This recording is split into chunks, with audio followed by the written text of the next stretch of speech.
Nakatanggap ka na ba ng text o email na nagsasabing nanalo ka ng papremyo? Siyempre, kung feeling mo na nanalo ka nga at may sinasabing papremyo, maaaring maniwala ka dito.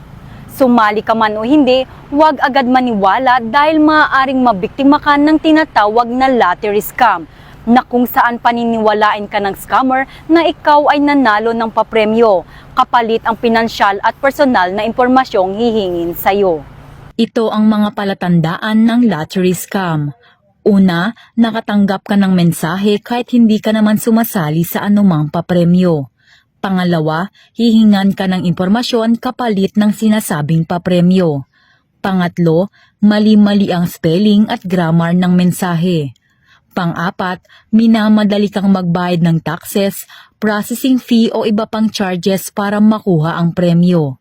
Panglima, hindi makatotohanan ng premyo o kaduda-duda ang halaga nito. Pang-anim, peke ang mga dokumentong ipapakita. At pang-pito, ang ginagamit na paraan ng pagbayad ay mahirap i-trace.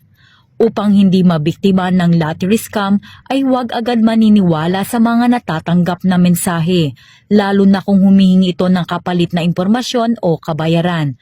Ugaliing magsaliksik para i-verify kung lehitimo ang mga impormasyong natatanggap.